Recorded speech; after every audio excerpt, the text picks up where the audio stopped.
Welcome sa Durs 2.0. Fresh at nagbabagang happenings ba ang hanap mo? Mga padabarkads man yan o mga trending topics? Pwes, sagutin natin yan. Kaya naman isubscribe nyo na ang ating channel para sa mga nagbabagang balita everyday. Welcome back again sa ating YouTube channel mga kakimpaw, and to update natin ito ang pag-uusapan natin ay tungkol sa mga importanteng kaganapan kina Kim and syempre kay Paula Avellino. Pero bago po ang lahat, maraming salamat sa inyong patuloy na pagsuporta at pagsubaybay sa mga daily update natin.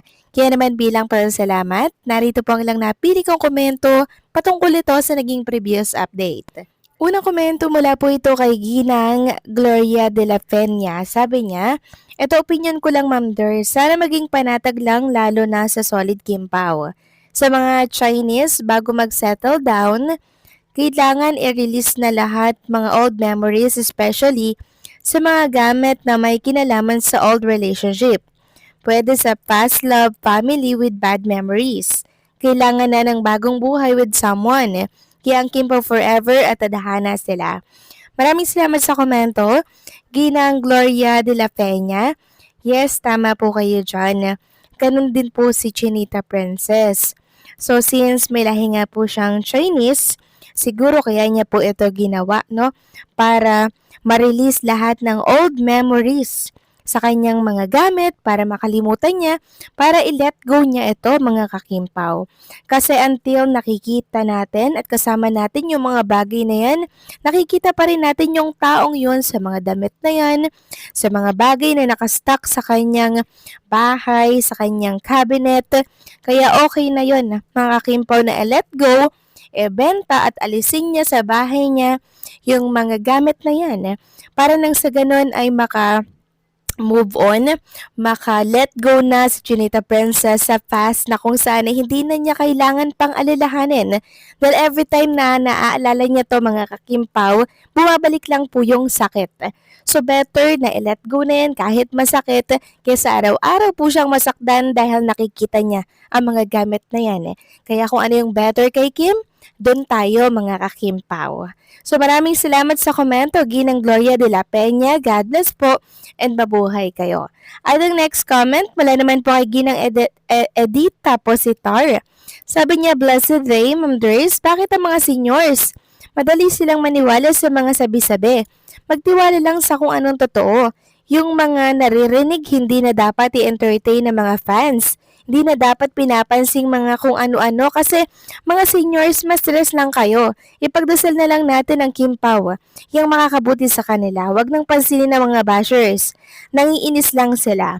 God bless sa Kimpaw at sa iyo, Ma'am Dor. Salamat at mahal na mahal mo ang Kimpaw." Yes, maraming salamat po sa napakagandang komentong ito, Ginang Edita Depositar, no?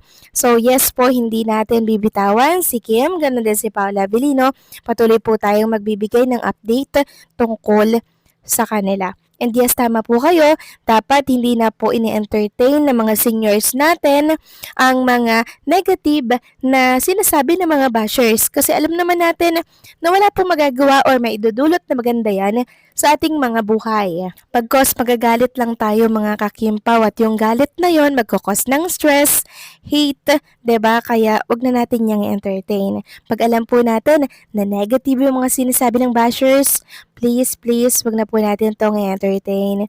Dito lang tayo sa good vibes mga kakimpaw na kung saan lagi tayong magiging masaya, hindi po ba?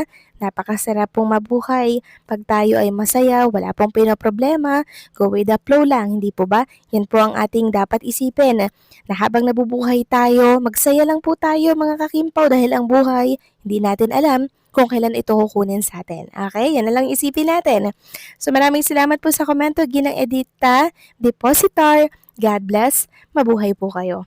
So ito na nga, pag-usapan na natin ang mga balita po na nakalap natin sa gabing ito at unahin na nga nating pag-usapan ang tungkol dito sa isang week na nakompleto na naman ni Chinita Princess na present po siya sa It's Showtime. Nakakatuwa lang mga kakimpaw na meron talagang mga fans na mag-edit po ng mga OOTD ni Kim Chu everyday. Tapos pinagsasama-sama po yun. Biruin yun mga kakimpaw. Ito, 2 weeks po ito mga kakimpaw na OOTD ni Chinita Princess. And talaga namang perfect attendance si Kim Chu mga kakimpaw. So kahit hectic yung schedule niya, talagang hindi niya po ipinagpapaliban na makapag-eat showtime siya kasi marami pong mga fans na nag-aantay sa kanya dito sa programa po na It's Showtime. Kaya sobrang nakaka-proud ang mga Chinese katulad na lamang ni Kim Chu, mga kakimpaw na hanggat may oras, isisingit para lang kumita. Samantalang next topic naman tayo, pag-usapan naman natin itong si Mommy Twinkle, kapatid po ni Chinita Princess, na kung saan sinama po ang kanyang husband at mga kasama niya po dito sa store ni Chinita Princess at ang dami pong binili na House of Little Bunny. Sabi kasi dito sa nabasa nating post sa Facebook, wow, dinala ni Mommy Twinkle at ng kanyang husband ng mga kasama nila sa store ni Kimi. At ang dami nilang binili. Good job couple, kasama pa si Baby Amalia. So makikita nyo dyan mga kakimpaw na talaga naman pong all-out support ang mag-asawang Twinkle. So nakakatuwa lang dahil talaga namang iniingatan and siya talaga yung nagmamanage mga kakimpaw ng business ni Kim Chu dito po sa Cebu, yung House of Little Bunny. Nakakatuwa yung pagmamahal niya kay Kim. Talagang nagigig back po siya mga kakimpaw kung ano yung magagawa niya kay Kim. Napaka mapagmahal na ate po nitong si Twinkle. Samantalang next topic naman tayo, pag-usapan natin ang isa pang nadaanan nating post na kung saan ay sobrang nakakakilig nga naman.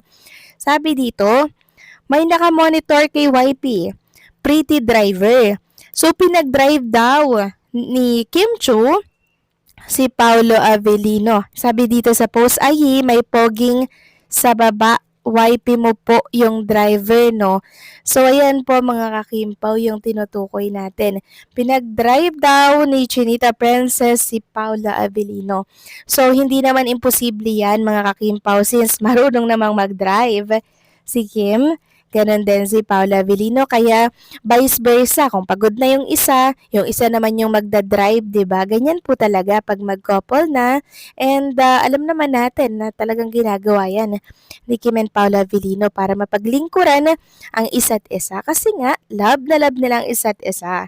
Pag malalim ang pagmamahalan ng dalawang magkasintahan, hindi natin alam ang kaya nilang gawin or kaya nilang maialay para sa minamahal po nila, hindi ba? Para lang mapasaya. And ganyan si Kim and Paula Avellino. Ganyan katindi yung pagmamahalan po nila mga kakimpaw. Kaya hindi na po nakakapagtaka, hindi na nakakapagduda kung ipag-drive pa ni Kim si Paulo o ipag-drive ni Paulo si Kim vice versa.